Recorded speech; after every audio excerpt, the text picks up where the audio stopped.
Voltei no tempo. Fala, galerinha, voltamos com mais uma aula de história para vocês.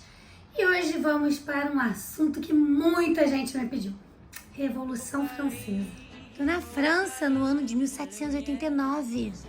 Foi uma revolução lá na França. O que aconteceu essa revolução? Foi uma revolução de caráter burguês, ou seja, da burguesia. A França, ela tinha um antigo regime, né? Como a maioria ali da Europa. Um rei, uma rainha, o rei, no caso era o Luís XVI, a rainha era Maria Antonieta, era a monarquia, lembra da monarquia absolutista? Que o rei manda em tudo. O rei pode fazer o que ele quiser. Era uma sociedade estamental, ou seja, dividida em estamentos. Era uma sociedade dividida em grupos. Esses grupos a gente vai chamar de estados. Tinha o primeiro estado, o segundo estado e o terceiro estado. O primeiro estado era o alto clero. O clero, que é o pessoal lá da igreja, né? Igreja católica, porque naquela época, na França, era obrigado a ser católico. O segundo estado era a nobreza. A aristocracia, rei, rainha, duques, duquesa, por aí vai. E o terceiro estado, que era a maioria, na verdade 97% da população, eram os camponeses e os burgueses, sejam a alta burguesia, seja que eram os donos, sejam os culottes, quer dizer sem calças, né? São os trabalhadores urbanos, o povão ali. Na verdade, assim, tinha a alta burguesia, que até tem gente ali que tinha mais dinheiro do que alguns nobres. Mas, assim, de status, não tinha nenhum. Não tinham direitos, não podia votar, não tinham mesmo aqui trabalhar. Eles trabalhavam muito para pagar impostos. Porque o primeiro e o segundo estado, eles não trabalhavam, mas viviam uma vida ótima e maravilhosa. Como? O terceiro estado que trabalhava e sustentava essa vida deles. Eles pagavam impostos, dando dinheiro pro primeiro e segundo estado viverem essa vida de luxos que eles tinham. Vou voltar no tempo para mostrar para vocês mais ou menos como é que era essa época. Voltei no tempo. Tô na França no ano de 1789. Eu sou parte da nobreza francesa. Vivemos cercados de luxo e privilégios. Vim aqui mostrar para vocês como era isso. Temos banquetes todos os dias, lindos vestidos.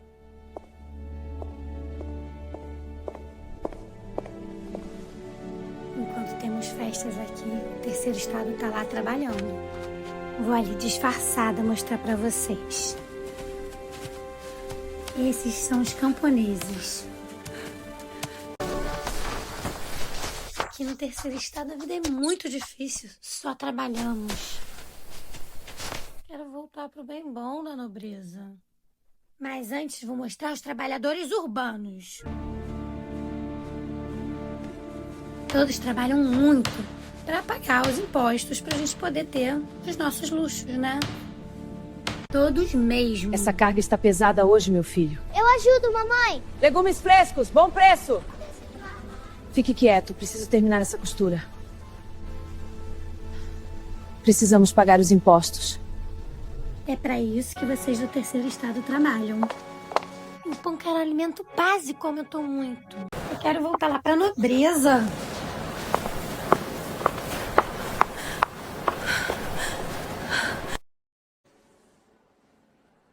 Não gosto nem de me imaginar lá fora.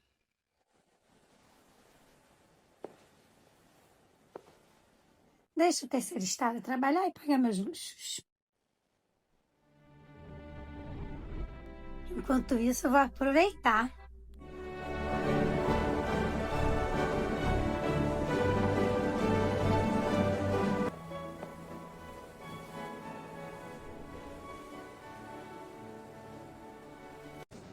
Sorte a minha, que é uma sociedade estatizada. Quem nasce aqui na nobreza sempre será nobre. Mas quem nasce no terceiro estado será sempre de lá. Sempre nos sustentarão. Olha, chegou o alto clero. Cardeais, arcebispos, bispos e papa. Eles são o primeiro estado. Eles que mandam. Também se aproveitam dos impostos que o povo paga. E ainda ganham dízimo.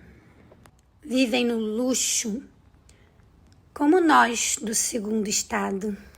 Deu para vocês verem mais ou menos aí como que era essa diferença, essa grande diferença do primeiro e segundo estados para o terceiro estado. Vou colocar aqui também uma charge que cai muito nas provas. A charge está mostrando 3 homens. O homem de baixo é justamente o terceiro estado, carregando nas costas o primeiro e o segundo estado. O primeiro estado, dá para ver o clero aí, ó. O primeiro homem tem uma cruz assim, representando o clero, e os de trás representando o segundo estado, que é a nobreza. E justamente é uma crítica a essa grande desigualdade que tinha na época. E tem uma legenda aí na charge, traduzindo espero que este jogo acabe logo. Que era o que o terceiro estado, né, esperava, que acabasse logo com isso. Claro, porque eles estavam muito injustos, eles trabalhavam muito e às vezes não tinham nem o que comer.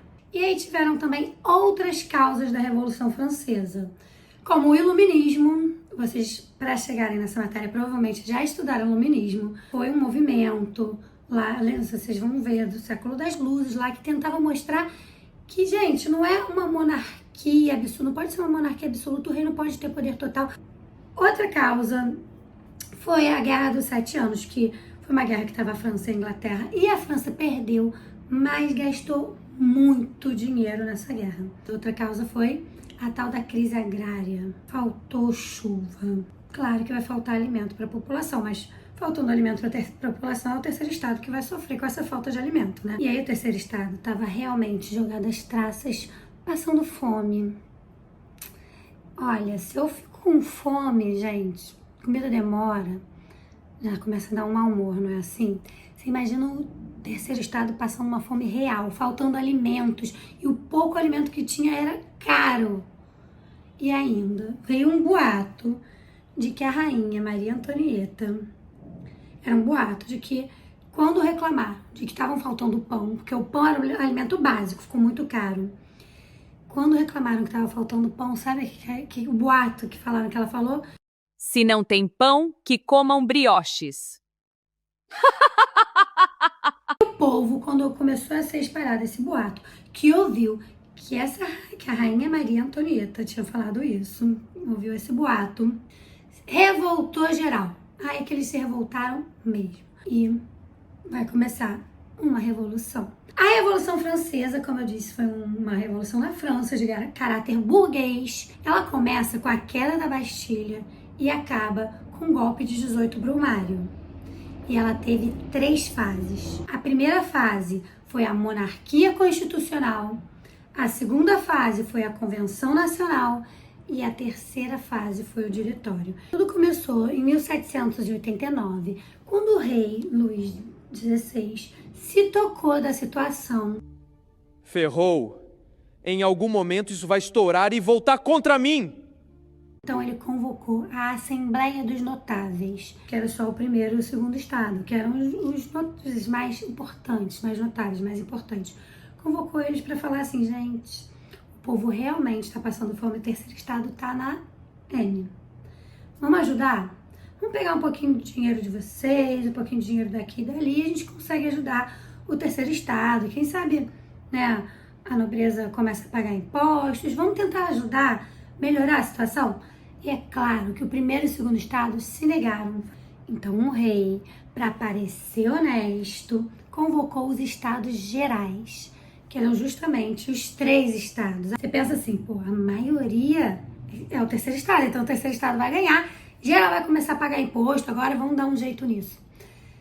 Que é o que seria, né? Deveria acontecer, mas como era injusto, não era assim. Eram só, o voto do primeiro estado só valia por 1. O voto do segundo estado valia por 1 e o voto do terceiro estado valia por 1, ou seja, eram 3 votos. Primeiro, segundo e terceiro estado. Não era todo mundo do terceiro estado, cada um valia 1 voto. Não! Todo mundo do terceiro estado valia 1 voto só. Ficaria 2 contra 1 e eles perderiam e não aumentariam os impostos de qualquer forma. Mas aí começou um rebuliço, o rei começou a ver que aquilo ali não estava dando certo. Então ele dissolveu essa assembleia. Fechou tudo. Falou, olha, a gente vai embora, acabou, não tá dando certo, não é isso não, acabou.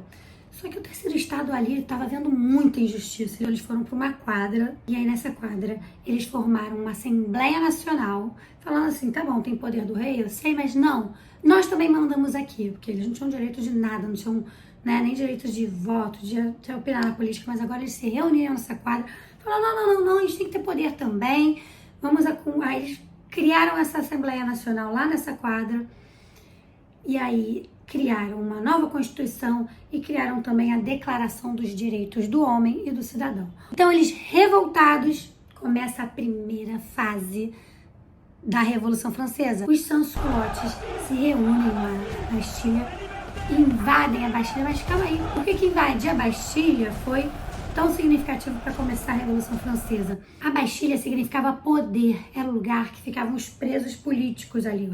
O cara ali foi preso porque ele foi contra o rei. Então era um lugar que mostrava poder do rei. Então eles invadiram a Bastilha, pegaram armamentos, libertaram os presos. Começa essa revolução. Veio um grande medo. Esse período de grande medo foi que espalharam um boato aí, muita fake news nessa época. Foi então espalhado nesse boato de que a nobreza tinha contratado bandidos para matar os camponeses. Então os camponeses realmente estavam em pânico, com muito medo. Por isso que é o grande medo, né? Eles estavam com tanto medo que se revoltaram, começaram a incendiar castelos, ficaram fazendo várias revoltas camponesas. Então, nessa primeira fase, eles já conseguiram bastante coisa. Eles conseguiram modificar a Constituição, limitando o poder do rei. Eles transformaram em monarquia parlamentarista, tá? Virou uma monarquia parlamentarista. Eles também separaram o primeiro do segundo estado. Eles declararam o direito do homem e do cidadão, que a gente viu lá a declaração. E aí também, nessa declaração, definia os ideais da Revolução Francesa. Igualdade, liberdade, fraternidade, foi definido aí. E com isso, o rei e a rainha tentaram fugir. Não conseguiram, mas tentaram. E aí foram pegos no caminho. E agora que prenderam o rei e a rainha, vem a segunda fase da Revolução Francesa, a Convenção Nacional. Eles transformaram aquela Assembleia lá em uma Convenção Nacional. Tinha aquela Assembleia antes, nacional, vai agora virar uma Convenção Nacional, onde tem ali o terceiro estado. Vão ter os jacobinos e os girondinos ali. Os girondinos vão sentar à direita e os jacobinos vão sentar à esquerda. Todo mundo é terceiro estado, então por que dividiu? Porque eles eram divididos assim. Os girondinos, que ficavam na direita, eram a alta burguesia. Eram os comerciantes que tinham dinheiro, então eles eram mais conservadores. Os jacobinos, da esquerda, eles já eram mais o povão, eram radicais, queriam voto universal, queriam igualdades sociais. Os jacobinos tinham um líder muito importante, que era o Robespierre. E aí, então, os jacobinos ficaram na liderança. Só que Robespierre, com medo de perder o poder, ele abusou do poder dele. Ele criou a lei do máximo. Era uma lei que era para conter a inflação, então limitava o preço das coisas, limitava os salários, né? Deixava fixo, limitava não, congelava mesmo. Só que para quem produzia, isso era ruim, né? Então tinha gente até que fazia um mercado negro, que era assim, olha, eu produzi, mas eu não vou falar que eu produzi isso tudo, que eu não vou vender tudo ao preço que ele está falando, senão eu vou ficar no prejuízo. Então eles pegavam uma parte do que eles produziam e vendiam escondidos. E como aí faltava produto lá, as pessoas que acabavam comprando por esses preços mais altos. Então não adiantava muito. Só que quando também o Robespierre desconfiou disso, ele já mandou matar. Ele tinha medidas muito radicais. Ó, vamos matar. Quem tá fazendo esse mercado negro aí, mata. Bota na guilhotina. A moda do Robespierre foi guilhotina. Pensou em Robespierre, pensou em guilhotina. Por isso que fala que esse período foi o período do terror. Foi um terror mesmo. O Robespierre tocou o terror. Que era sangue pra todo lado. Era guilhotina, era muito. Eram dezenas de pessoas morrendo na guilhotina todo dia. Porque não é só pessoas do mercado negro. Será que ele era vampiro? Olha, uma pessoa falou assim, ó, foi contra o governo, é contra o Robespierre, guilhotina. Por isso foi o período do terror. Todo mundo ficava com medo da guilhotina. Até o rei e a rainha, que já não estavam fazendo mais nada, foram colocados na guilhotina. E aí Robespierre veio e declarou a República. Declaro a República na França. A liberdade e a igualdade guiarão nossa nação. E aí ele botou o voto universal. Só que os girondinos, gente, estavam totalmente insatisfeitos com essa política dos jacobinos, de Robespierre, né? Então eles se juntaram com os camponeses, tiraram os jacobinos do poder, botaram Robespierre na guilhotina e tomaram o poder. E aí os girondinos tomando o poder, vai vir a terceira fase da Revolução, que é o Diretório. O Diretório era um sistema de governo criado pelos girondinos, onde 5 diretores ficariam no poder. Por isso que é Diretório, dos 5 diretores, entendeu? Diretório. Nesse sistema de governo, também tinha o voto censitário, ou seja, só para quem tinha, e era só para os homens. E o Diretório valorizou muito o poder militar. Com isso, veio crescendo um grande general chamado de Napoleão Bonaparte. Ele cresceu muito no exército, né? Ele era um grande general. E aí ele começou a ganhar muito poder. Ele se destacou tanto que ele fez até um trato com os girondinos para pegar o poder. Foi o golpe do 18 Brumário, onde acaba a Revolução Francesa. No golpe do 18 Brumário, eles dão esse golpe, acabando com a Revolução, e Napoleão pegando o poder. Que aí vai começar a Era Napoleônica, que é a próxima matéria que vocês vão ver. Valeu a pena me disfarçar. Agora voltarei a curtir minha nobreza.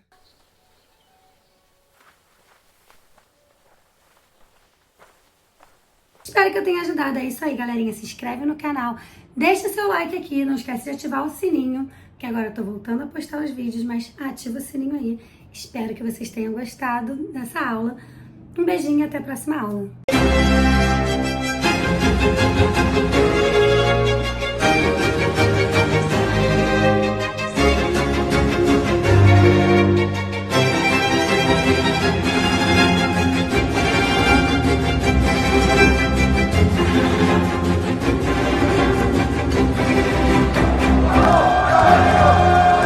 It's a beautiful day. I know, isn't it?